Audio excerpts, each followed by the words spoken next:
I guess that's close.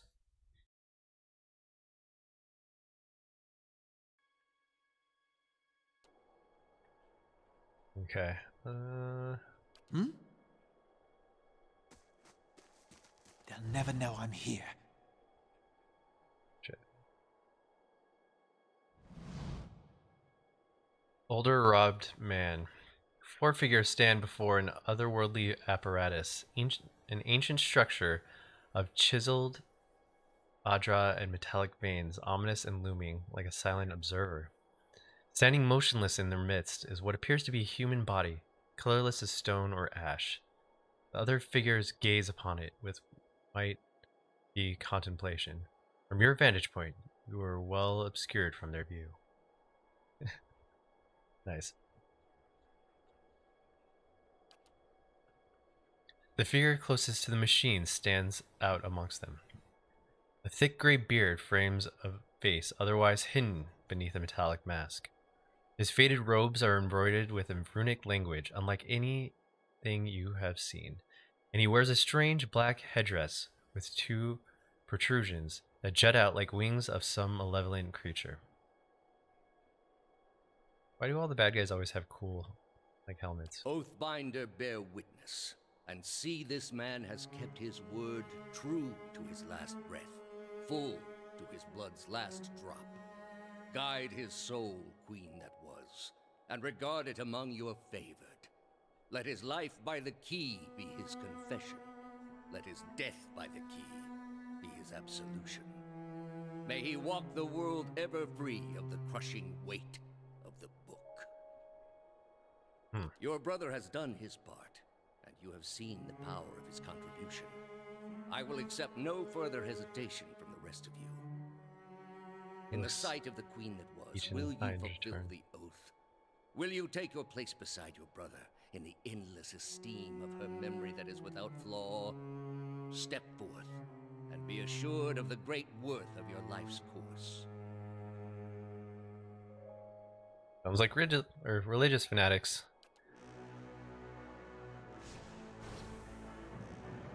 What happened to the dude's head? Or can you just not see his head through the shadows? Oh, snap. Let's not be close to that thing.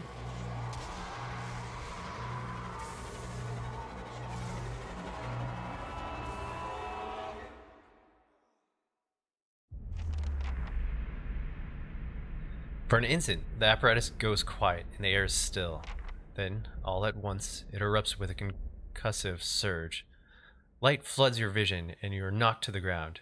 Your head snaps back as you land, and pain wells in the back of your skull, washing your last thoughts away in the black unconscious void. See, this is why you always tuck your chin when you fall. Always tuck your chin. You don't want your head getting the ground. You open your eyes to a different place, another time. You stand in a circle room, grand and domed. Its walls lined with adra and trimmed with copper. The style is ancient, but the chamber is unweathered.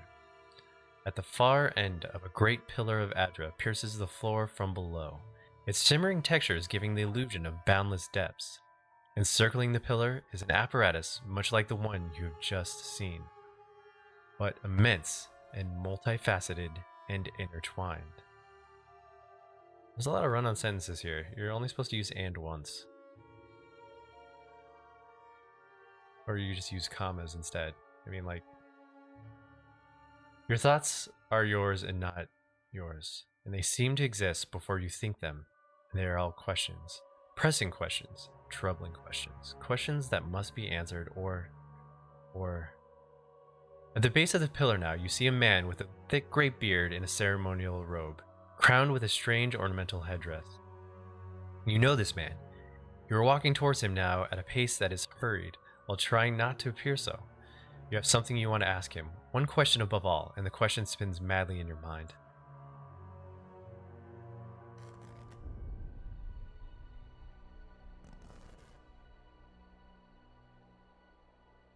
Oh no. Dude, my companions are dead? Oh, that sucks. You awaken to find your malaise has broken, only to be replaced with something far more concerning. Faint whispers are audible at the edge of your hearing, like a ringing in your ears that does not subside. Movement flits through your periphery, but when you turn to look, you can see no signs of whatever it is. You find your gaze regularly darting this way and that, involuntarily paranoid tick. If this is a sickness, it may be dangerous to go without treatment for long. The figures at the machine stand frozen in place, flesh and blood replaced by cinder and ash. The man who led them is nowhere to be seen. One of your characters has become fatigued. Fatigue represents the physical and psychological wear and tear of demanding activity on a character.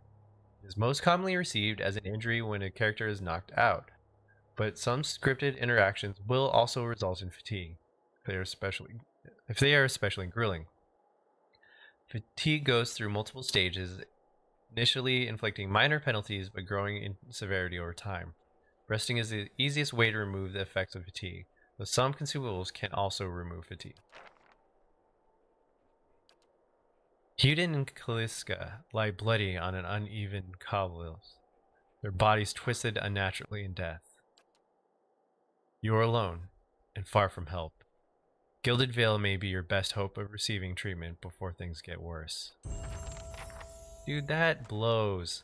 Sorry, my dudes. I'm just gonna go ahead and loot your bodies real quick.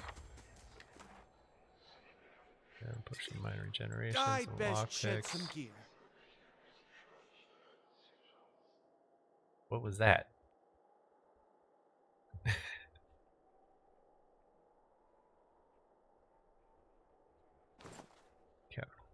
hold up, my dude.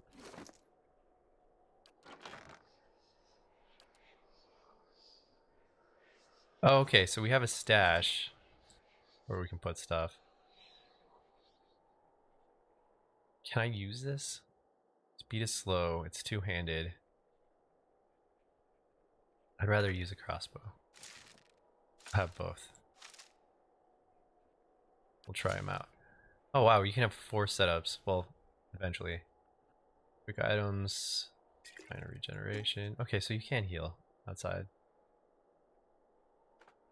This here. Want these lockpicks. No, you can only have 5. Got it. Wall shield will be here.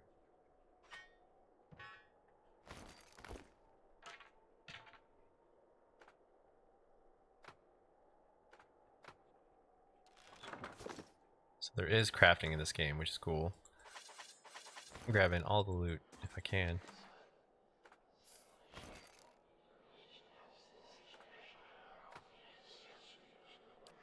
Is there a way? Oh shit, I didn't want to do that.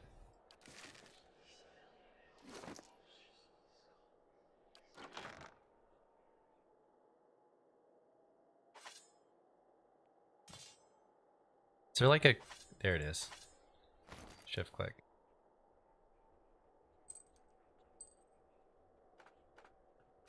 Do, do, do.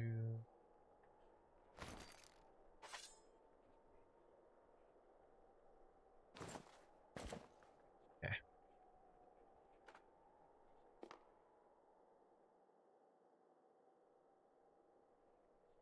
Giant miniature space piglet.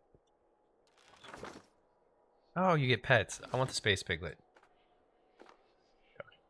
Dragons are cool, but space piglet, that's where it's at. To whispers and shadows. Yeah, so we need to go down there.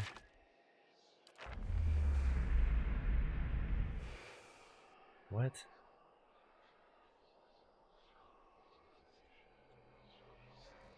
Oh, let's do another quick save.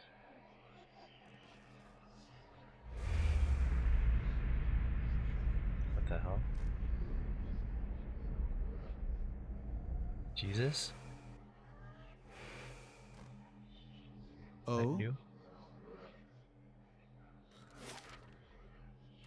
Wait, where's the guy that I'm supposed to be looking? Did he leave?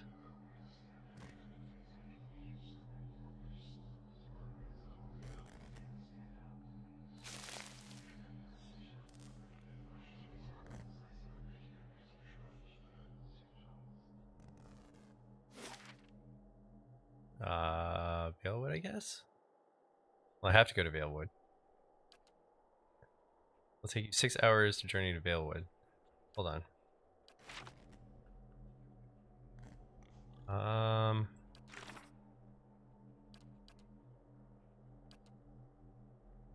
Seek help for your condition. Gilded Vale. Journey to the Gilded Vale. Okay. So I probably have to go through Valewood.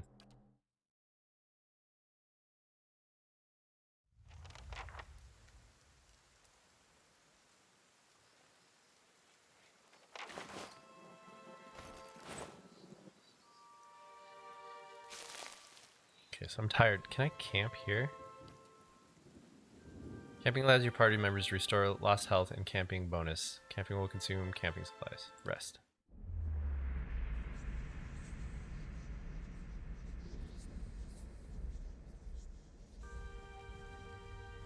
Okay.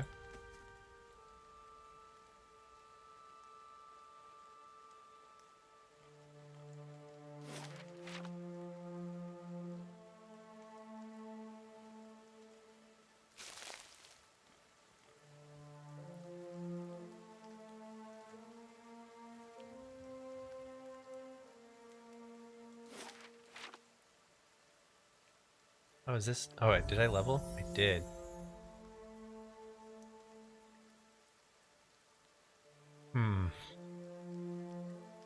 I have 6 points left.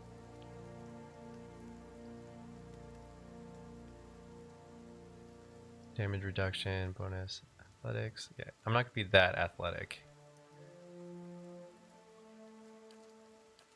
Be a little stealthy. Pretty good on lore. Oop.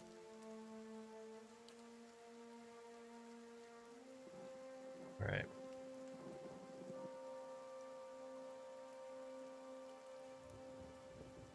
Oh, points to advance. They go up every time you do it.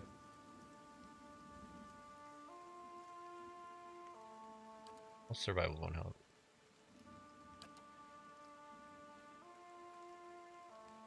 Okay.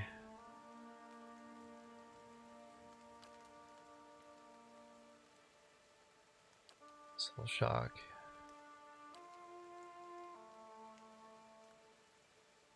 I do want to use confusion. Or no, whisper of treason. Let's do this.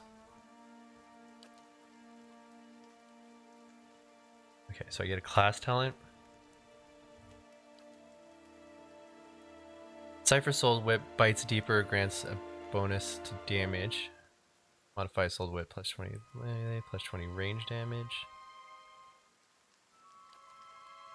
Invokes a retaliation strike, stunning an enemy whenever they target the Cypher's will defense. Draining Whip enhances the draining power of the Cypher's Soul Whip, regenerates focus more quickly. Apprentice Sneak Attack allows the character to imitate the brutal opportunity strikes of a rogue sneak attack. Kind of want to keep him back line though. Once faith in God has allowed this character to unleash a wave of spiritual energy. Novice Suffering. Runner's Wounding Shot. Rangers learn where to strike an enemy and inflict debilitating wounds. This technique can be imitated by other characters as a weaker form of wounding shot. Summoner. This rhyme mimics the chanter's ability to summon skeletons. Okay. Since whip is my thing, let's do biting whip.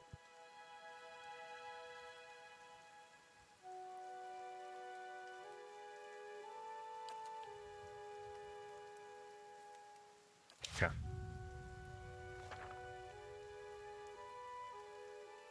Trust in the DPS. Trust in the DPS. I have one god, and it is the god of DPS.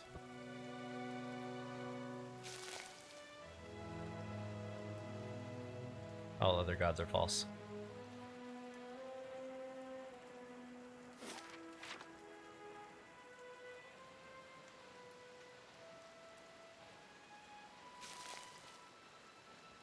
I felt those early combats were a little easy. So let's kick it up to hard.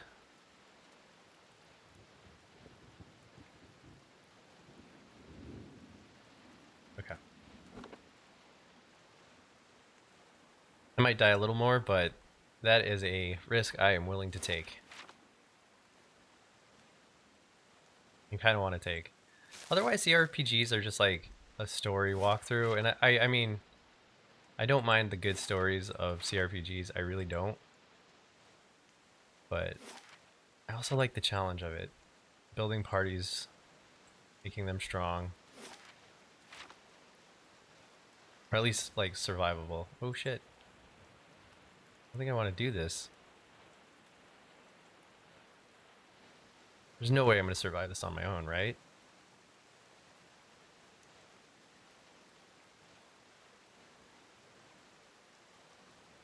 No, there's no way. I'll come back for this.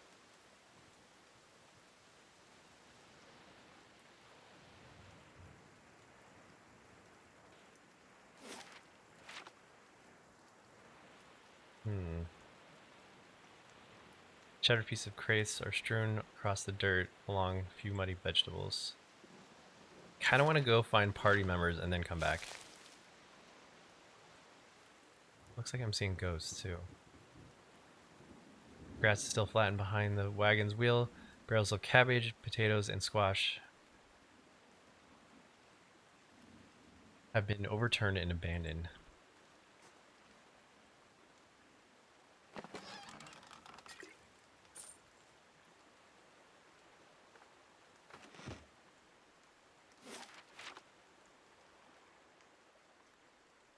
Like, if I find party members, then I can come back. You seem like a nice bloke. How do you do? This man appears to be hurried, dismantling his camp in quick, jerky movements. He looks up at you as you approach, his expression tense and drawn. Greetings, he says, a little breathless. On your way south, is it? Well, Orland, don't see too many of your sort along this road. Meaning, no offense. Suppose you're headed into town?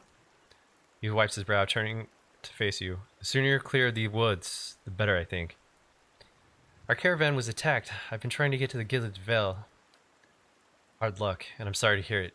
You should be fine from here. There's no missing the Vale if you keep on the road. And you haven't far to walk. But you want to keep clear of this place after that. We were just attacked. North of here, me and a friend of mine. We came out of here to hunt some deer. Came up upon a bear instead. Great monstrous thing. And Pearly, he didn't make it. He shakes his head. I don't know what to tell his wife. In any case, the forest's already cost me a friend. I'm headed home before it takes anything else. Where did you find the bear? In a cave, way up that way. He turns his points northwest. I wouldn't seek it out if I were you. It was a great brute of a beast. Would hate to hear that it took another life. In any case, the forest... Alright, cool. So, who are you? Name's Naughton. Born and raised in Gilded Vale. I haven't had a spot of luck since. His face twists. Luckier than Pearly, I suppose. Okay, farewell. Sorry, you killed your friend. Alright, let's go find some help, and then we'll come back. Kill the bear. That bear killed a man. You gotta put it down. Otherwise they get the taste for human flesh. Never good. Alright.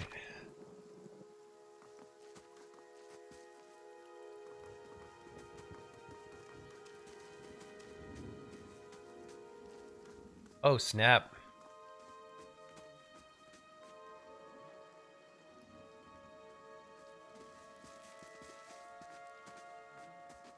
You must be one of the new settlers.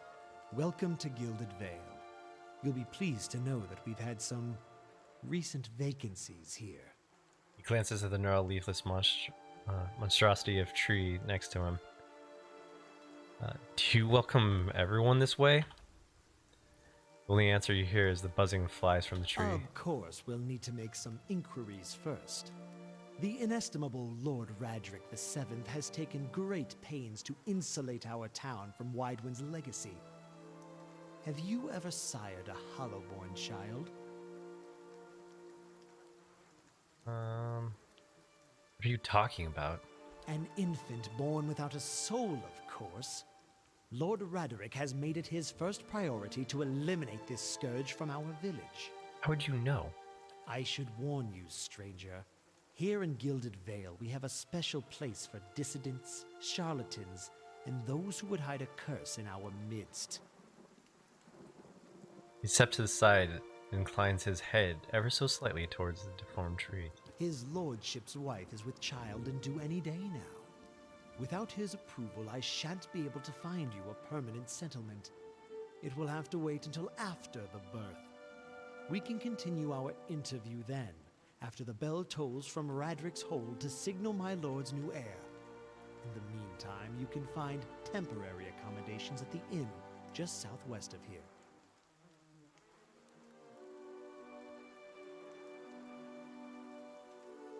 Before I got here, I saw several people conducting a strange ceremony near some ruins. Regards you carefully. You'll want to mind where you mentioned that. Trespassing on Anguithan ruins is illegal, not to mention dangerous. You probably saw someone attempting some new ritual to appease the gods. People will try anything these days. Breath have mercy, we certainly have. I don't think so. Just as they finished, there was a Bywick. He polishes his spectacles on his sleeve. If you'd been that close to a Bywick, you wouldn't be standing here. If you have any other questions, don't hesitate to ask. It's important that everyone in Gilded Vale understand our rules. I've been having strange feelings since I close to a Bywick. Is there someone in town who could help? Whatever your problem, it sounds like a matter for an animancer. However, the only animancer in Gilded Vale isn't in any condition to speak. Consider yourself fortunate. After she failed Lord Raderick, we saw to it that she wouldn't profit from the misplaced trust of others. A bad cure is often worse than none at all. Wow. But if you're set on finding a bottle of troll piss or a dead Audra pebble to rub on your forehead, you're welcome to check her pockets. A little corpse stink is nothing when you're digging for shit. My advice, however, is to be satisfied that you escaped and leave it at that. You said something about Hollowborn in Waden's legacy before. Thanks. I forgot you foreigners do not have the curse in your homeland. The Hollowborn have been a scourge upon the Direwolf for almost 15 years now. He lowers his voice to whisper, children born without souls. He shakes his head. Pitiful, dumb things that breathe barely, but do not truly live. Some say Hollowborn are disease. Some say they are punishment from the gods. He raises an empty hand. In truth, no one knows, but they begin spreading after the Saints' War, into the names Wadewin's legacy stuck in the honor of the foul, blasphemous pretender. His voice shakes with vitriol. I see. Lord Redrick decrees. Lord Redrick's decree may seem strict at times, but he has our best interest at heart. Goodbye. Get out of...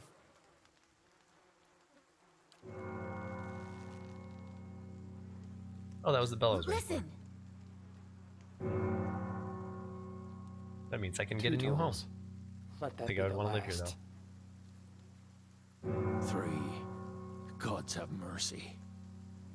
What does that mean? It seems your arrival is ill-timed. 3 bells toll only for the death of a Radrick. I fear Lord Radrick's heir is lost, or else Hollowborn, and so lost all the same. You should tread carefully. Circumstances have changed a great deal. What do you mean?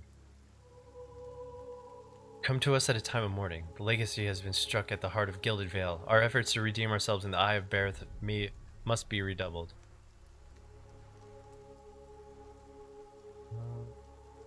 Does this affect the Lord's offer to new settlers? I can be sure of nothing right now. I advise you to go get some rest, then, or a stable for all I care. Find me afterwards. I will know more soon enough. Okay, farewell.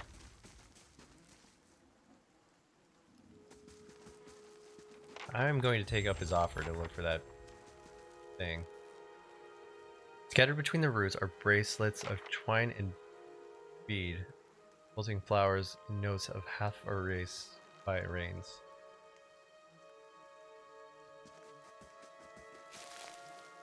Blood moss.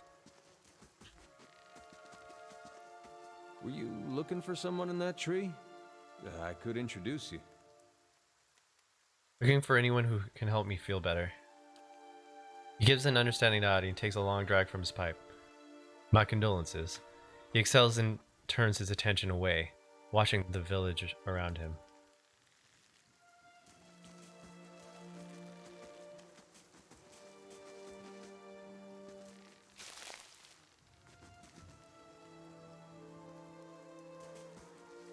Looks like you may do better in Defiance, boy. Okay.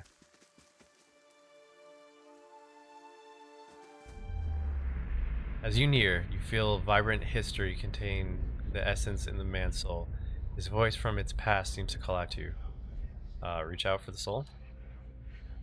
You see a pennant waving tall and sluggish in the wind, a rising sun embroidered on the banner, the vanguard of a small troop of paladins. The atmosphere is buoyant if restrained, and their armor has not yet been tarnished by the elements.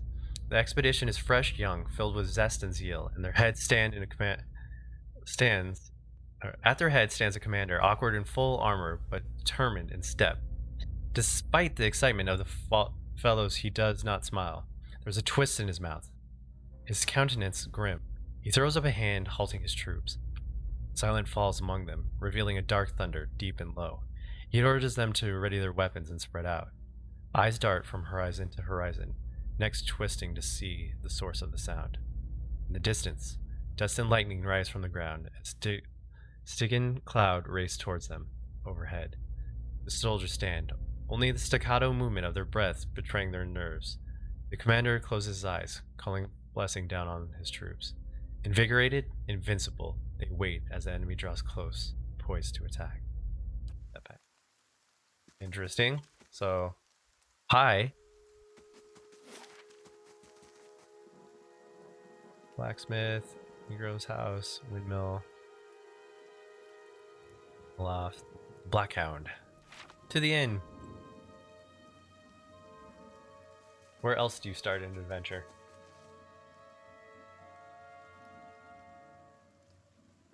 A lot. You see 4 people gathered by the door of the inn. Their raised voices and chopping gestures suggest an argument reaching its climax. The first figure raises his hand for calm, his face partially obscured by a hood, but his height and stature suggest an elf. I meant no offense. Stature. Let's put this matter to rest over a round, shall we? My treat. Hoping to soothe our pride with a few Adira coppers, eh? We don't need your coin. Say nothing. One of the other men glare at the hooded elf. His eyes are red from drink, but his gaze is focused. You've got a lot of gall coming, mocking us in our own village. We don't take ill treatment from foreigners, especially not Adrians. Go on. Say it again. I'm itching for an excuse. Fie, you're itching for the kindling touch of your sister, you cocksfeather! Nice. I'll cut that barrel-licking tongue out of your head. This is a misunderstanding. I didn't say He frowns and whatever it swallows. is you think I said. We've nigh quarrel. That's where you're wrong.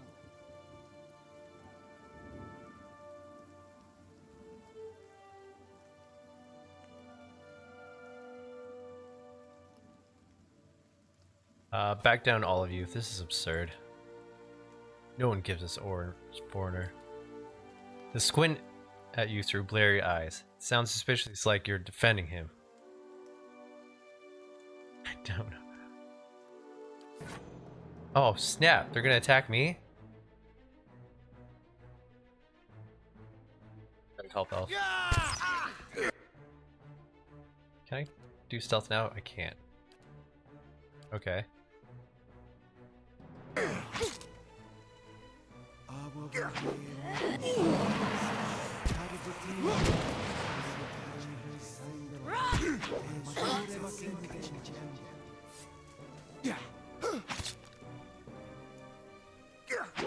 Thanks for helping, bro.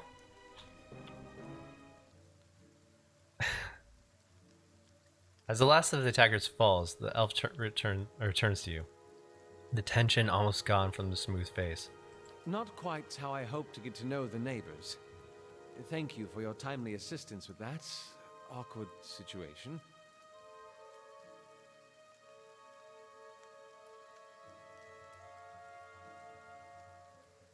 You mean for slaughtering them? You're welcome.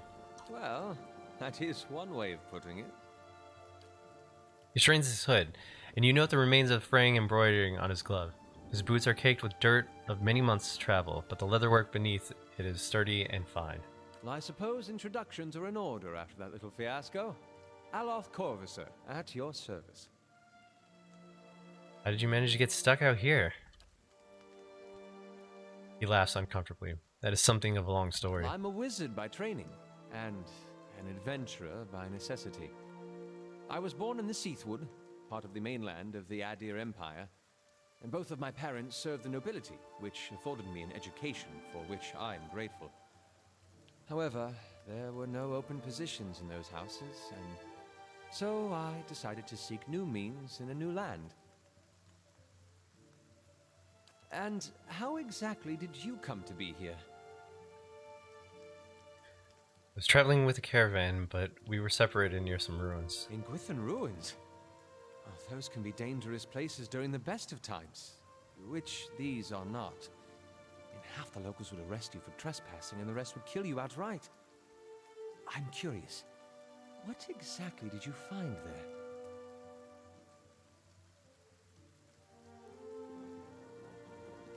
Bywick. And you survived? I've heard such a thing was impossible. But it seems you either have a knack for timing or the favor of the gods. What are you doing in Gilded Vale? An excellent question. I Holds came his looking arms for proud. fresh air and cheap land. Instead, the magistrate gave me directions to the inn and a story about the local lord's expectant wife. But I take it that's a familiar tale. Mm-hmm. I've been experiencing strange things of late. I'm looking for an expert on souls. Indeed. The local lord has searched far and wide for similar specialists. And he has rid himself of them almost as desperately. Nods at the gnarled old tree in the center of town.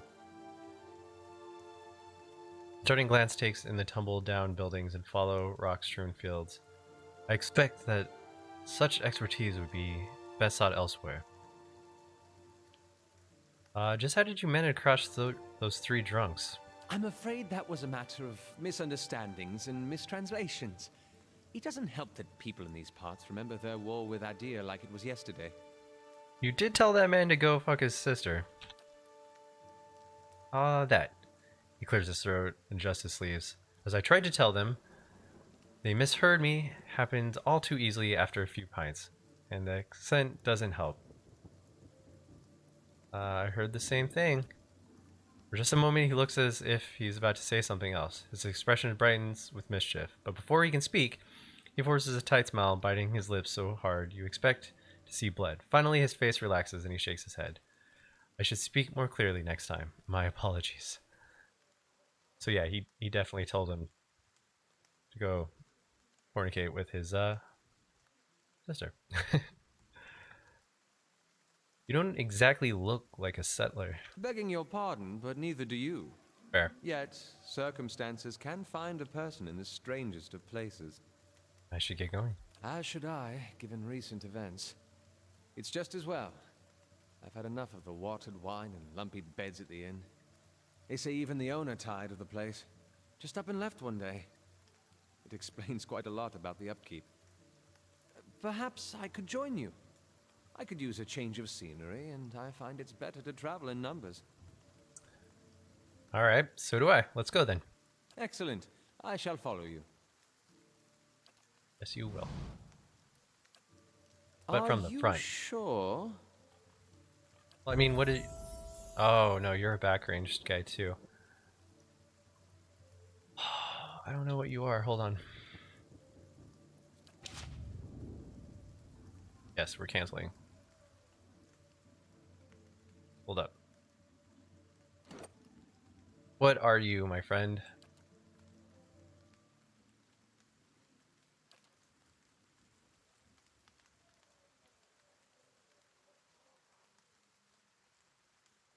Okay, you're a level 1 wizard, a wood elf.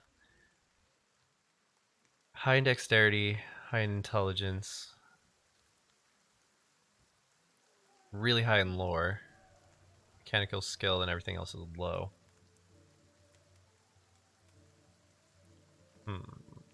Okay.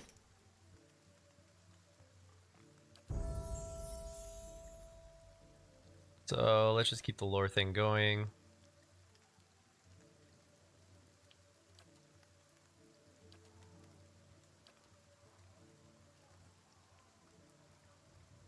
Give you a little bit of survival.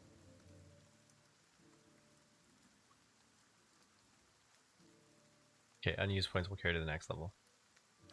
Or we could just max this out. Let's do that.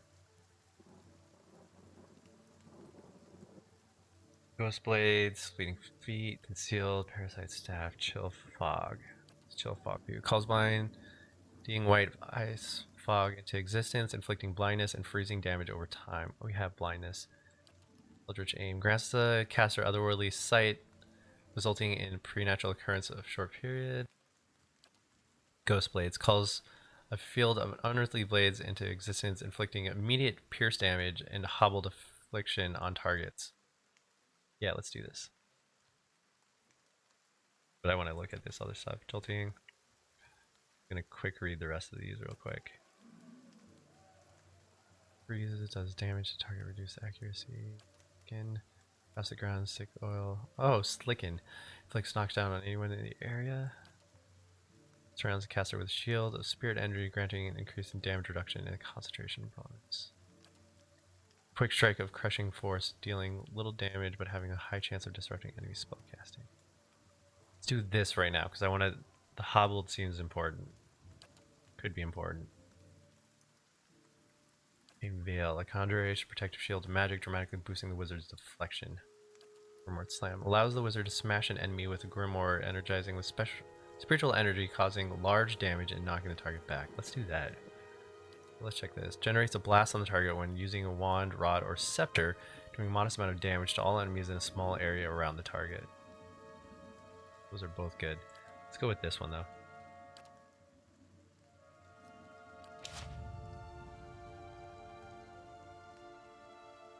Okay. Aye? Let's loot the dead. Good citizens. I shall. Just realize when you loot them, you take their clothes. Sucks for them.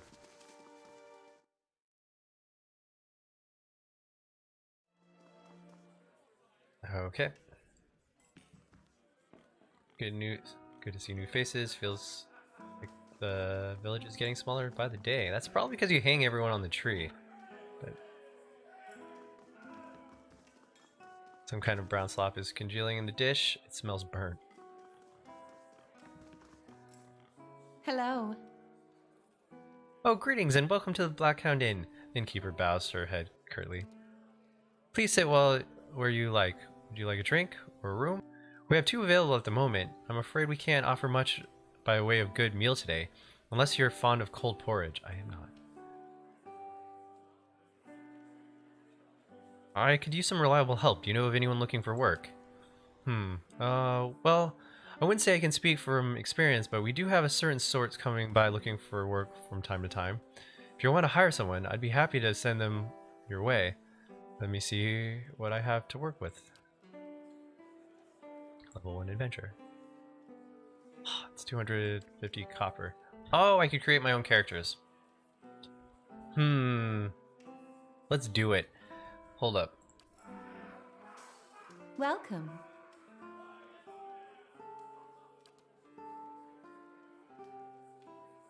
I'd like to see what you have for sale. Nothing for me, thanks. Of course, we're running a little short on goods these days, but we ought to have more soon. Oh, crap. I didn't mean to click away. Well met, friend.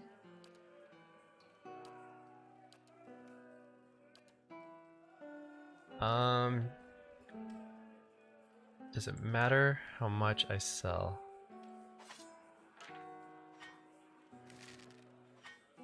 Doesn't look like it does.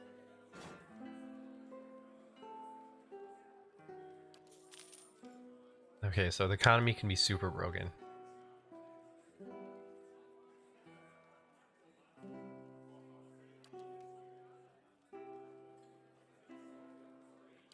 Okay.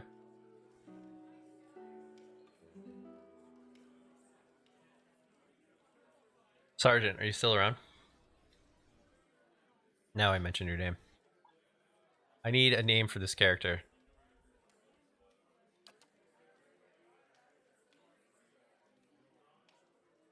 Alright. We are going to make a big hulking tank.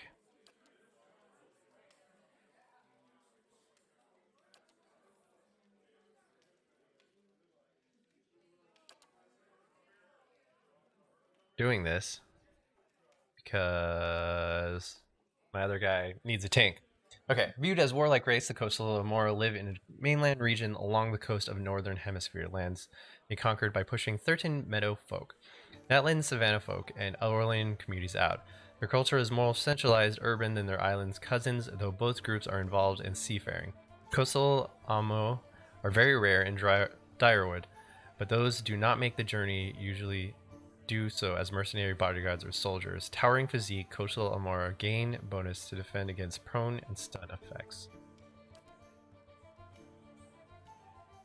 They gain additional weapon sets. Alright. Island Amora originated in the Deadfair Archipelago, 1,000 miles south of the Violin Republics. While psychologically similar to their coastal cousins, the coloration of Island Amora is starkly different. Brown and yellow contrasting the coastal blue and green. Though still uncommon in the Direwood and surrounding environments, Island Amora are more commonly encountered there than coastal Amora, which are quite rare. When they encounter around the Direwood, they are often labored, fisher, or sailors. Yeah, let's go with this guy, because he's got to be a warrior. Base. Alright, do Paladin. Paladins are martial zealots devoted to a god, ruler, or even way of life. They can be found in cultures where a fanatic group of like-minded individuals have formed a warrior society dedicated to advancing their cause. Among those aligned to the world view, Paladins are viewed with respect and admiration, if a bit feared. Many Paladins hold leadership positions in armies and mercenary companies, but in the heat of battle, their fanaticism often overrule the chain of command and common sense. Okay, so whoever's still in chat, I need a name for this guy. Alright, starting ability. Faith and Conviction. Paladins have inherent bonus to all their defense. Over the course of the game, the value of the bonus may shift based on the reputation.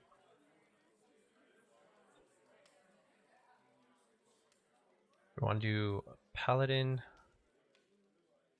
or Fighter. Fighter's more just general, right? Fighters form the front line of the disciplined armies across the Eastern Reach.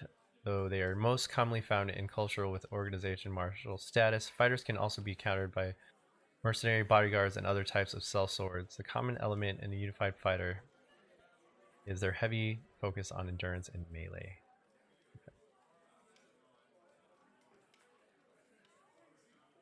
Don't want to do a monk. Need a frontline, and I don't want to do a barbarian. So it's either a paladin or this.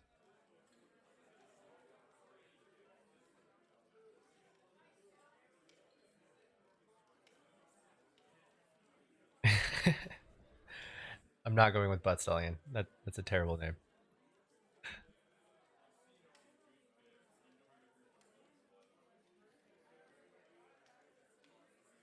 Do I want to... Oh, man.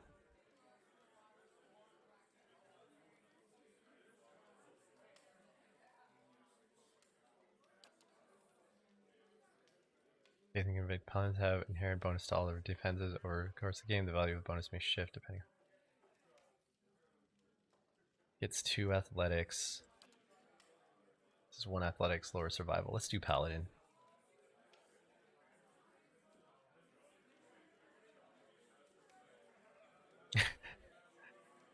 Okay.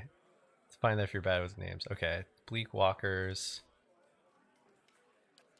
Bleakwalkers, favored disposition, cruel, aggressive, disfavored, no. Favored, passionate, clever, stoic, rational, benevolent, passionate, honest, diplomatic. Let's do stoic, rational. The Goldpack Knights are an order of mercenary paladins who sell themselves for all sorts of defense and offensive engagements. They emerged on Pearl Coast a few hundred years ago and managed to survive the destruction of the dwarven nations that created them. Goldpack Knights are not especially brutal or are willing to shift direction based on the desire of their employers. As their name suggests, the Goldpack Knights believe payment forms a binding contract. They are known for being non-judgmental, professional, and impressively mirthless. Yes, this is who I want in my group. On hands, fueled solely by belief, the paladin is able to heal with the touch of his hand, recovering a substantial amount of endurance for paladins or ally within range. Calls upon the paladin fire, causing their equipment to burst into flame and adding burn damage. I want both of these.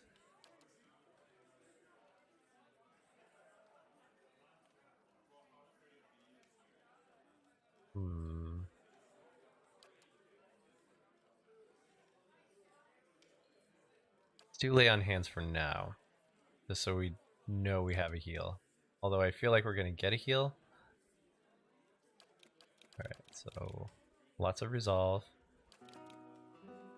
With might being right there, and a lot of constitution as well.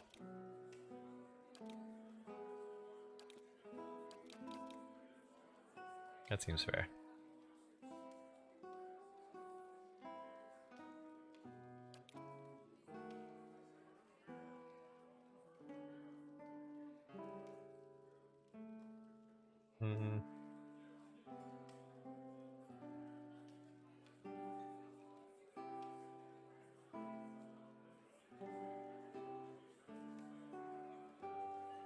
Collection bonuses. Might, damage, constitution is health.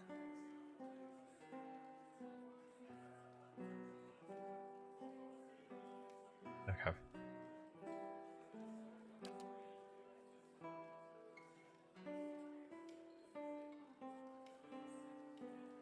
Living lands. Meter. I'm gonna do this based off a weapon. Oh hell yeah, dude. Dominated by the Amora nation of Rotai, the Gulf itself is host to a number of nations, most of them Amora, Orlean, and Dwarven. Though these countries are relatively young, they are some of the most advanced colonial settlements in the East. The Gulf is a land of riches and resources for those who can take them, though the entire coast is often pummeled by violent storms. Dude, let's do it. Hammer and shield. That's what I'm talking about. That is a paladin. He's a mercenary. Picked up a mercenary.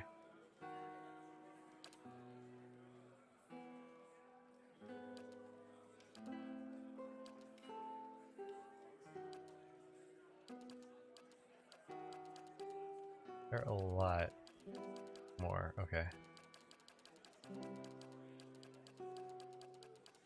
See if there's another set of those. Pictures.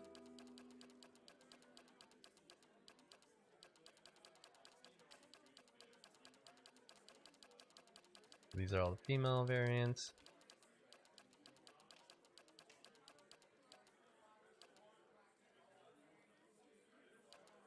Alright, we're going with this.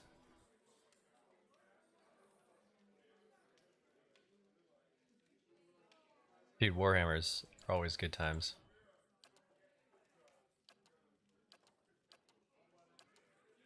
Do you have the man bun? We need the man bun. We need the man bun. Come on.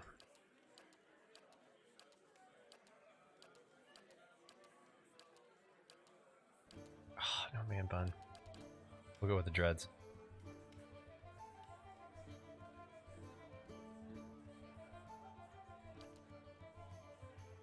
Yeah, this is fine. I like those colors. The hair needs to be red. No, disagree with that. My bad.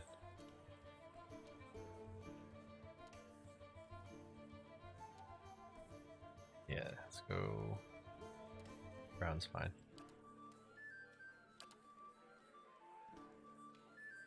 Yeah? I'll lead the way. You're mine. Oh, dude, I just realized it has to be black. Otherwise, the hair doesn't make sense. I'll go on ahead. Good. All right, we need a name for this guy.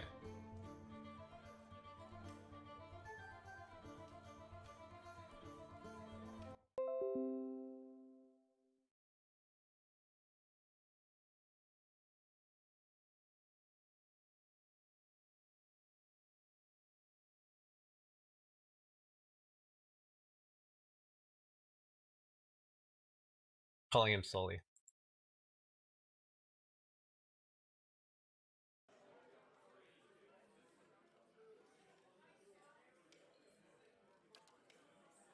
Okay. It's an Avatar reference. Cool. Yes? I'll lead the way. Yes, you will. All right.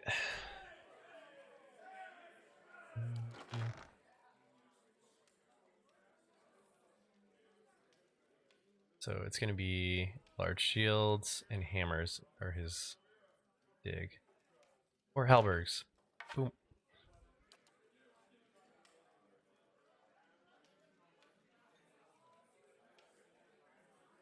Seven DR. It's 9 DR.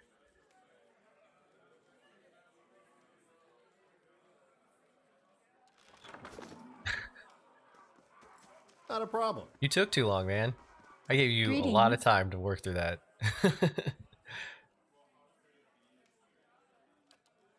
Can't be mad at me, especially when I gave you so long to decide.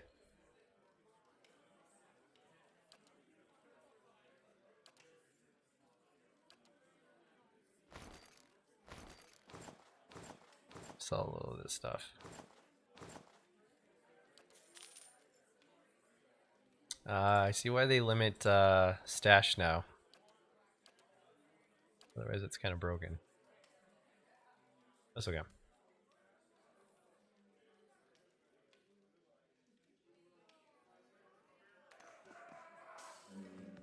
Oh, Just nope. say the word. See if we can find other adventures. Villager. And servant. You can turn up and take my place. I had to work hard to get this job. But don't plan on it.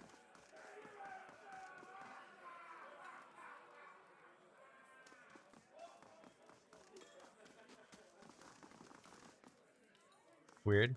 So, for some reason, leave the left side of the screen. I have to be careful with that.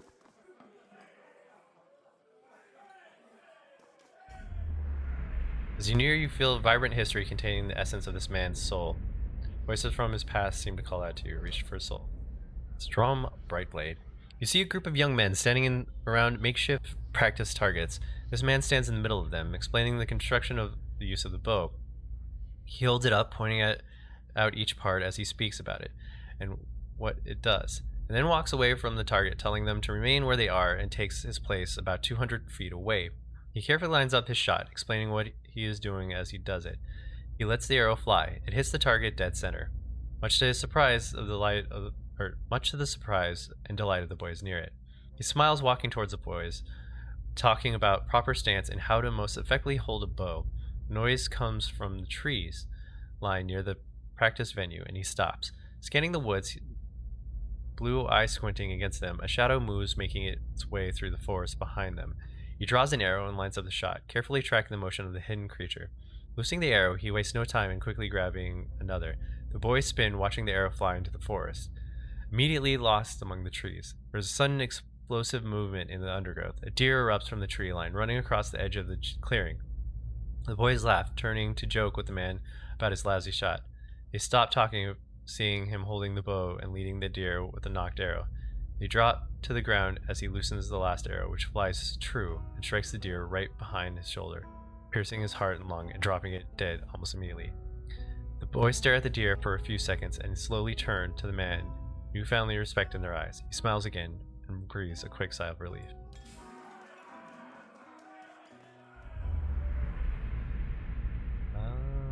As you near, feel vibrant in history containing the essence of this woman's soul.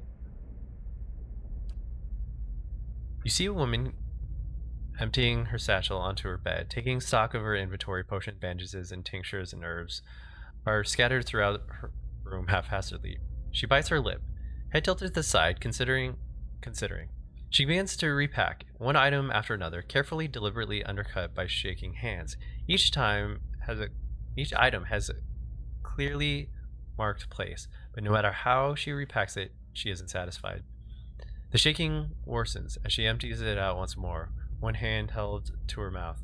Tears eke from her eyes as she gives up all semblance of order and shoves everything she can into the satchel, grabbing it and running out of the bare house. Straightening her back, she walks to the dock, chin high, eyes hard and red. A gangly young elf offers his condolences, but she can't see him from the ocean ahead of her. She wanders the docks, offering her service as a doctor to anyone who will listen, anyone heading out on high tide. Less than an hour later, she watches her childhood disappear in the distance. Tiny speck of an island. Tries not to jump. Wow, those are interesting stories. Can I, like, recruit them? Guess not.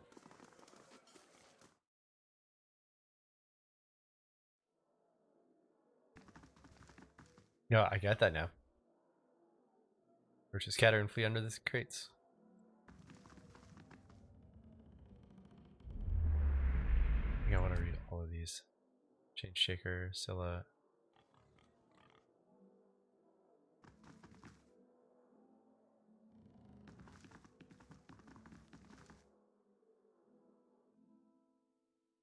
It's outside, or? Yeah, this is outside.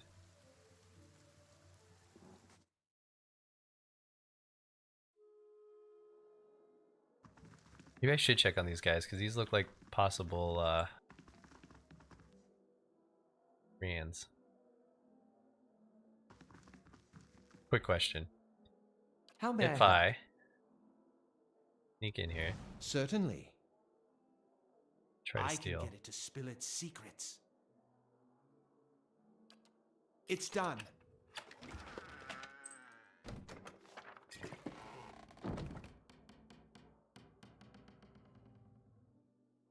Said, hey, get out of there.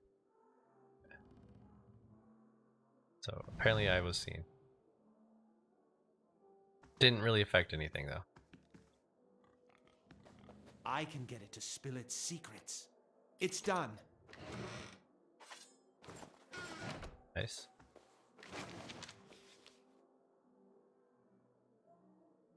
Okay. Dyewood Part 1, Early Colonial History.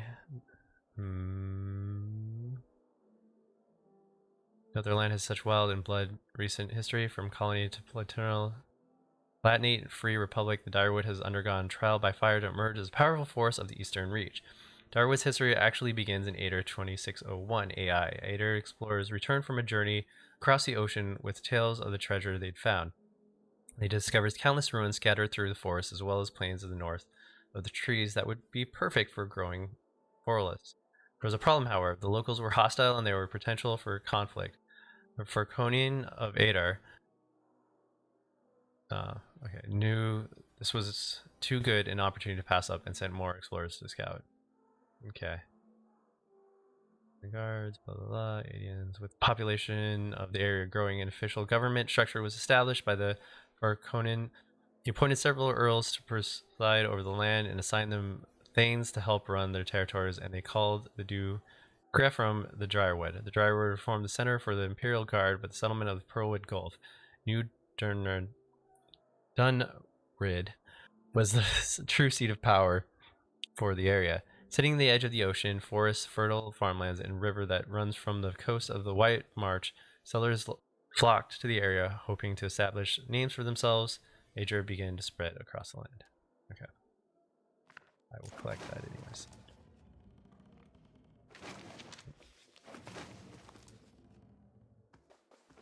That was like a tongue twister. Ready when you are. That's like Najatep. As you near, you feel a vibrating history containing the essence of this man's soul. You see a man soaring through the air, hitting a nearby wall with a nauseating crunch. He doesn't get up. His attacker, a burly, clean-cut warrior with a carnivorous grin, turns and shoves his fist into the stomach of another assailant, removing another from the impromptu brawl. The bar is a whirlwind of elbows and knees, fists and feet, with no end in sight. And he is the element. In the corner, three small men speak quietly, throwing malicious glances at the larger man in the center. He breaks a chair over the tattooed head, cackling. The trio positions themselves in three parts of the room. With a terse nod, they charge. Unfortunately for them, the man sees them coming. Something in his eyes burn, and all three slump to the ground in agony. That's all in their mind. The burly man bows to a room of unconscious and incapacitated before sauntering out. Off-key whistle trail behind him. Okay. Chain shakes Mulrin. As you near, okay. You see an emaciated boy in chains, black holes for eyes, staring sightlessly at the wall. A man dark coat walks in, scroll and an oddly shaped quill in his hand. The boy glances at him expressionless, the corpse of waiting for animation. The man clucks at him, disapproval clear in his tone. The boy stands, limbs hanging. The man takes the quill and begins to write on the boy's chest, copying sharp, angular symbols from the chest. The child doesn't flinch at the quill digging in the skin, drawing blood as it does. The wizard finishes with a flourish and barks some arcane command, setting the symbol to glow dully. The boy cries, knees hitting the stone hard, his chest burning black and red. Finally, the glow disappears, leaving only hard black scars etched into his skin. He slumps sideways, twitching, eyes facing the back of his skull. The wizard grunts, kicking him on the legs on his way down. The boy lies on the floor until dawn, eyes still black like holes, the twitching growing into convulsive shakes. Wow. As you near, you feel a vibration history containing. Yep. Sila Amin. Your long, empty road cutting through two large crops. The air is silent and the land seems too still for early afternoon. This woman walks slowly on the road, leading a horse, curiously looking around. She seems to sense something wrong, but is unable to discern what it is. She stops sniffing the air. Her nose high, her brow crinkles, and she casts about looking for something. The air is clean, no clouds. She sniffs again. Still looking around, confused, clouding her face, mouthing a single word. Fire? She looks out across the field, her confusion turned to fear. She holds her hand up to block the sun from her eyes and scans the field again. Not finding what she's looking for, she jumps on her horse's back. The fear quickly becomes panic. She kicks, sending the horse shooting down the path, which bends around some trees to where the farmhouse should be. She pulls up short, horror now in the resonance on her face as she stares at the burned and charred mess that used to be her family's home. Tears well in her eyes as she kicks again, racing to the rubble.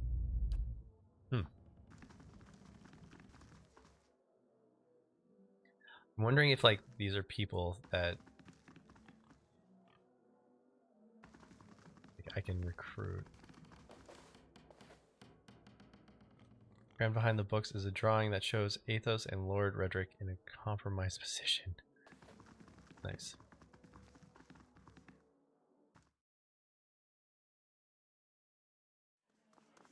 Okay.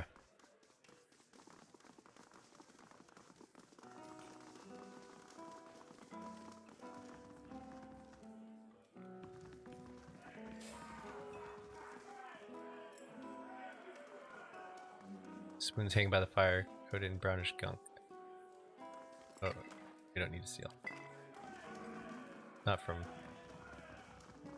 the inn.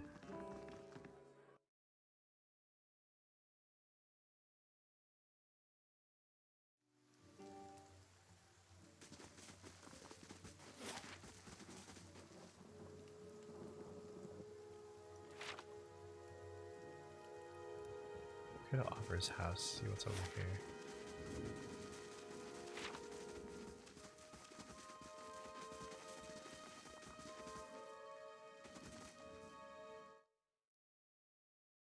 You know, I don't think I asked the person at the inn who anyone was.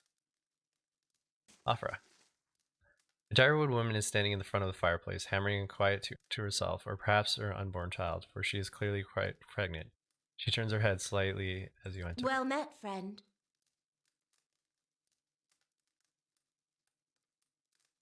Well, finally, I was starting to think. The woman makes a startled noise once she turns around and sees you. Oh, I'm sorry, I was expecting someone. She gives a cautious smile. Can I help you? I just arrived in Gillisville. I thought I'd get to know the locals. Were you the ones with the caravan? She looks at you hopeful. Master Odomans, by chance. I was, yes. I'm afraid the rest of the caravan was killed. Alfred covers her mouth with a hand, eyes wide with horror. For a few moments she can manage nothing but a strangled, voiceless gasp, her eyes brimming with tears. I told her it was dangerous path to take. Callisto was always so certain she should take on danger. Oh, my poor sister. I'm sorry, stranger. I can't believe she's gone. If only I hadn't called her. If I hadn't written to her, she might still be alive. Offrey's face crumples and a solitary tear slides down her cheek. Callisto mentioned that she thought you needed help. Perhaps I can provide some assistance. Offrey looks at you with some surprise before dabbing at her nose with his sleeve. That's kind of you to offer, but I don't know if I could impose this on you. It's not a small favor. Offrey wipes at her tear. I'm worried about the baby, about the legacy. I told Callisto as much as I could, but all I know is that for a long time, every child born in Gilded Vale has been soulless, empty. It's happening to so many mothers, and Lord Redrick, he's exiled all of them, calling it a sign of God's disfavor. She sniffs. With my hawthorn gone, I don't know how I'd manage if I lost my home too. I hope Callisto could help me. They say Ranga and the old midwife knows a way to prevent a child being hollowborn, but she moved to South Anglar Compass 2 seasons ago. Their journey's too far for me. I can't make it as I am, but I don't have anyone else. Now with Callisto gone, more tears run down her eyes. Please, can you help me? Okay, I'll find. Let me go for you. You will? Oh, God's bless you. Here, I'll give you coin to pay her with. You needn't trouble yourself with that. I think it's a drink she fashions out of. Well, I'm not sure, but it shouldn't be too much of a burden to carry back. Ensog's Compass is what we call the lagoon to the south. You'll have to cross the wild to get there. That's what keeps me from trying myself. She clasps her hands together. Thank you again, truly. You'll be saving us both. She sets a hand on her stomach, smiling through her tears. Okay. You have earned reputation. Reputation can be held with communities or factions in the Eastern Reach, and will affect how members of groups respond to you. In some cases, friends or enemies of those groups will also react to your affiliation. Helping a group will increase your positive reputation with that group.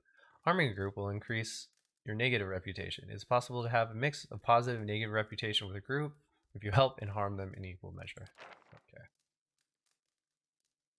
I haven't decided exactly my alignment yet. I think I'm just gonna be like the helpful villager. Nope. Is that my mouse? I thought it was going. Yeah.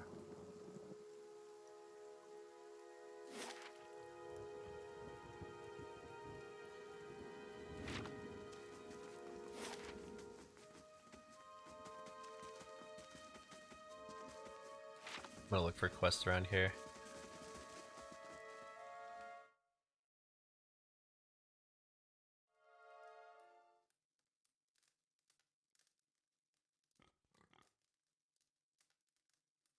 Okay.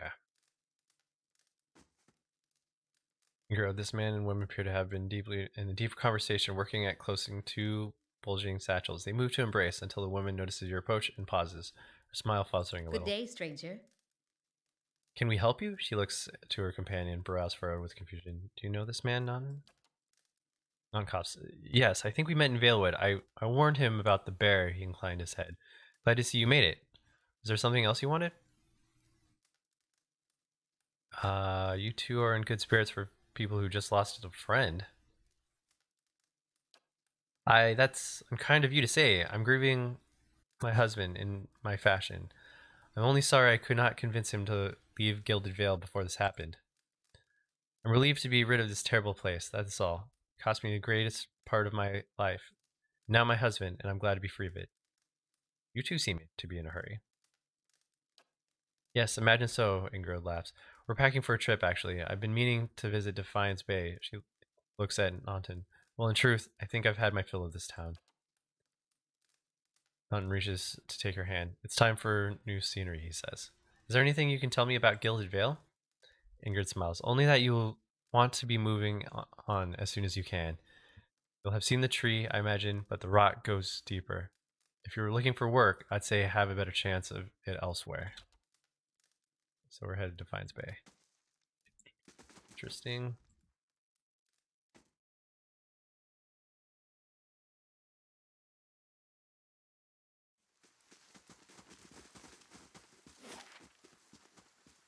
Check out the smithy real quick.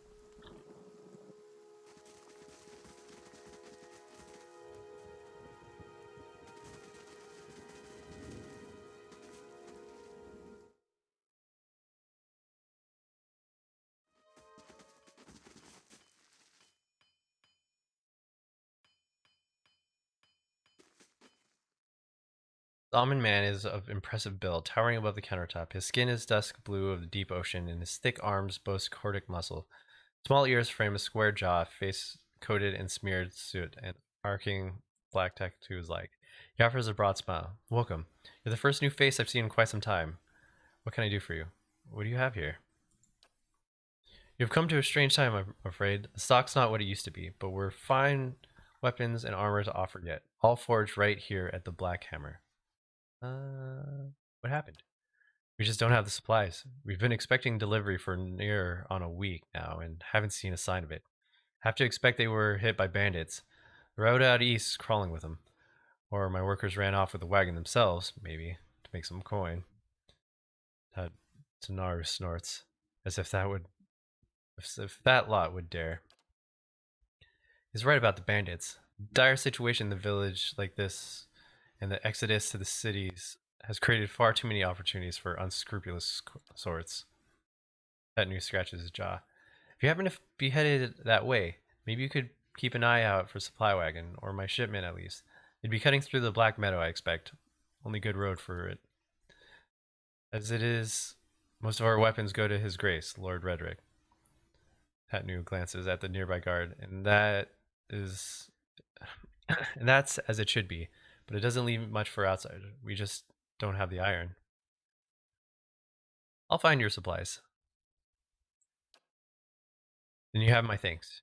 You bring those supplies back, and I'll have plenty more to offer you. A discount to start. Oh, and if you find my workers, tell them to hurry it up, or they can take up farming instead. Apprentice.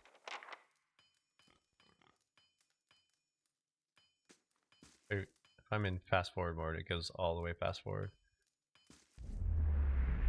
Harlan Orinson. You see a man crouching surreptitiously and alone, a series of untamed shrubs all that hide him from the vision ahead. His eyes are locked on a Delimian, beautiful and terrible eyes, half hidden as she hums. A bird with fantastic blue and orange plumage sits on her shoulder, trilling gently, and the man is entranced. Trembling, tentative, he stands, and the tranquility is broken by the bird's startling squawk. The Delman half smile, beckoning with twig-like fingers. She does not speak as he approaches. His mouth is dripping sounds of awe and admiration. She waits, coy and tempting. With agonizing slowness, he is before her. Then something changes. She sees something hanging limply from his side and begins to hiss. Fingers suddenly claws, eyes black with hate. He has no time to reach for his axe or grimoire as she strikes. And just as soon as she strikes, she is gone. The only evidence of her existence, the shuddering wreck on the ground. He grabs at the grimoire nevertheless and begins to chant.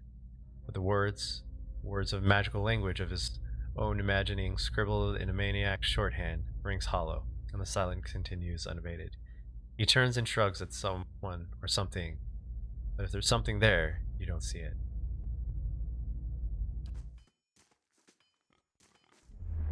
Dugog Steel Collar. You see a group of adventurers surrounded by a crowd of attacking Zurubs. The man is with them, seemingly unconcerned by the battle, even detached from it, as he stands in the middle of his comrades, chanting his expression bordering on elation. His voice is powerful and deep, booming out across the combatants as a rich counterpoint to the chaos of their fighting. With every phrase, the battlefield changes. His allies grow with pulsating blue light, freezing the Zurops that surround them. A blazing pyre erupts from the ground, cutting and burning the creatures and sending them scattering. One of the fallen Zurops suddenly explodes as 3 giant grubs crawl from its corpse and attack remaining enemies.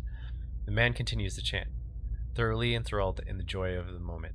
Finally, the creatures have been reduced to 1. His allies stand back as the man approaches, still chanting. He removes his hammer and swings at the Zurop. His phrase ends as the hammer connects with his head, punctuating the spell, bringing his song to an end. Well, that's kind of cool. Okay, so chanters can do melee. Interesting. What time is it? It's 10:30. Okay, I'm gonna have to call it here. I will be back tomorrow.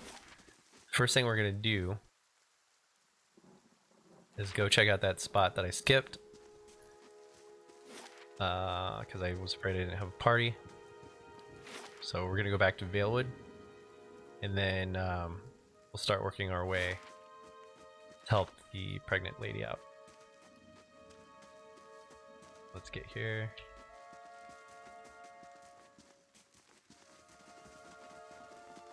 So far, kind of interesting.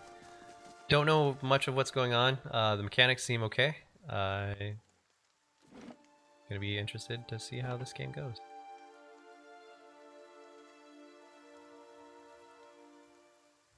What should we call the save?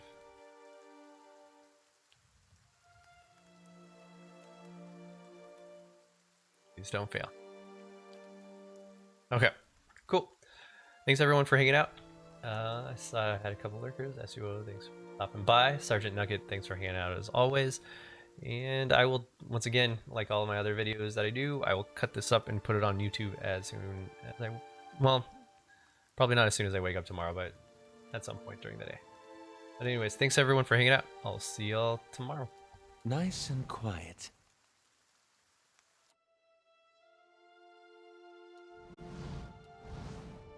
Those voices scare me because they come out of my left speaker.